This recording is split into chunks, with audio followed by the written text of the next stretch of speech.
Hi, I'm Jojo Moyes. I'm the author of The Last Letter from Your Lover. Hi, I'm Augustine Frizzell, and I'm the director of The Last Letter from Your Lover.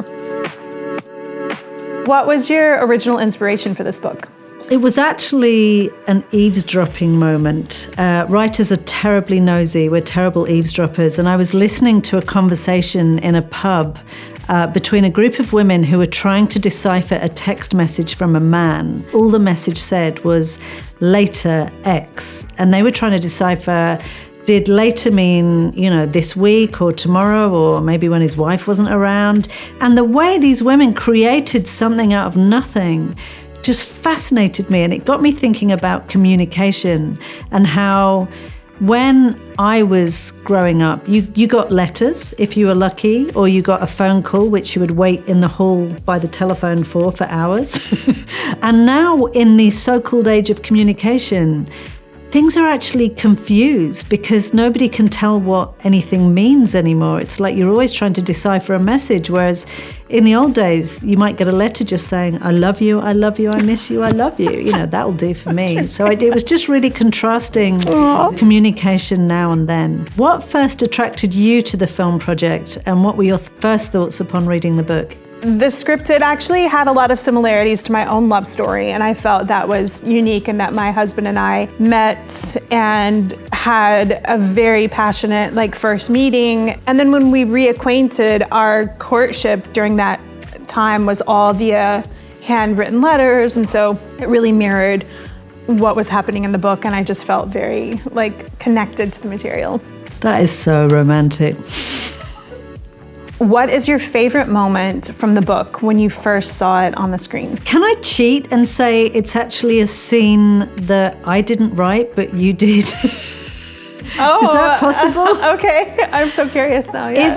It's the final scene, and I couldn't see it in the script when I first read it. I couldn't quite visualize it, and I don't want to give anything away, but it is a scene that has made me cry every single time that I've watched it, because it's just heart-stopping. And I'm not going to say anything more because I don't want to blow it for your audience. Were there any challenges in bringing the romance of the book to the big screen? Yeah, a lot. I think it's what we were discussing earlier. Anytime you're taking something that's so rich, and the book, there are so many elements in it that just make the book what it is, which is this epic love story with so many facets, and you can't take all those. You just don't have enough time. And so it was a matter of honing in on what are we trying to say. We're trying to tell a really great love story, but we only have this much time. So I think the time is always the hardest part when you're going from book to film. Why did you choose the Riviera and London as the locations for this book? Ooh, good question. I think for me, you can't really write about the 60s in the way that I wanted to without including London. I knew the kind of man Lawrence was, and I knew the kind of men that existed in the sort of rather grander parts of London at that time. So I kind of understood it. It's the world that my grandparents came from. But the Riviera to me was probably the most likely those people would have got to being exotic, France, Italy. I just love that part of France anyway. I got to research it out there, of course. But it's when you're there, it's that smell of herbs on the mountainside. It's the sight of people kind of skipping onto a yacht. It's a place where you can be in a time out of time. And I thought it was important for Anthony and Jennifer to be in a place that was not their normal place for this thing to take off. A summer romance. Yeah. The magic of being somewhere outside of your home, for sure.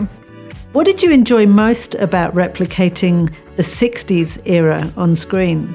All of it. It's so fun. It's such, I love that time period so much. On screen, it was the costumes and, the hair and figuring out Jennifer's makeup. And you really have so much to play with in all of Jennifer's different hats and her hair and her looks. And then the music. I just am such a huge fan of that style and that time period. And I feel like the music is all, 60s R&B, and and it's just the most romantic and the most yearning and longing music. And so it's gorgeous. That was really fun to be able to I think choose, I've had Cherry Wine in my head for about 3 months now. Yes, I know, they just don't leave. But yeah, that was so fun. I would say also, it was so fun being on set with you for some of it, but my favorite moments were when I was on a 1960s street, whether it was at night in the rain or, on a cobbled street. And just to be in the middle of these amazing cars driving around and trucks, and the attention to detail is just lovely. It's like, you get to step into the pages of a book. How amazing is that? Yeah, it was so fun, especially like the Christmas scene when it was snowing. Those costumes were so good, and it was such a movie moment. But yeah, it was also fun. What was it about writing the 60s era that appealed to you? I was fascinated by the 60s because it saw a society that was on the cusp of two things. You'd gone from that highly restrictive era of the 1950s where, sex didn't exist, basically, to the 70s, which, everybody let it all hang out. And I love that period in the 60s where half of society is still rigidly following the rules, and the other half of going, hang on, there's a different way to be. There's some more freedom. There's ways to behave that wasn't like our parents. And I think this story just about kind of carries over those moments of change. And what you also see in Jennifer is that the change isn't happening soon enough. This is a woman who can't be liberated as her sisters are being liberated around her, because she's tied into shame, she's tied into the life that she's picked and the society, the strata that she's in. But at the same time, things are changing. I love periods of flux whenever.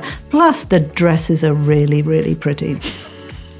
Tell me about the casting process and why each actor or actress felt right for their respective roles. Well, Felicity was the first person who came onto the film, and I was just so excited to have her doing something that felt a little different than the things that we are usually seeing her do. And she's just so talented. She's one of my favorite actresses, and so I was very excited to have the chance to play with her and just as, to like work with these comedic chops and just to see her be light and kind of, not as heavy, which she's so good at doing, but just to kind of light. And then with Shailene, it was similar in that, well, as you said, the character is not written. She's blonde and Grace Kelly, and so, but Shailene and I had met and we had such a mutual love of love stories and of love in general, and specifically of Dirty Dancing. And so we talked early on, and she just got it. It's as if her heart is sitting on the outside of her body. She's so vulnerable and she's so open, and there's no blocking from her emotions to what she gives. And it's a really rare thing. And so knowing that I wanted someone who was all those things and who needed to embody all of the elements of this character and creating a love story, she was perfect. And then the guys, Callum, I'd seen him in something years ago, and I just thought he was of that time period. And I just saw him as this great leading man. He just felt very of the 60s. And Naban had auditioned, and he was the only one in his audition who got the cadence of speak, and it was so specific the way that Rory talks. And I just remember going through all these tapes and being oh, he got it. He understood the speech. And then we met in person, and he was just so funny and charismatic. And then Joe was the last one, I think, to come on, and we had a meeting, and he's the nicest human being you would ever meet in your life. He's so sweet, but you can tell, if need be, there's something, there's a little bit of a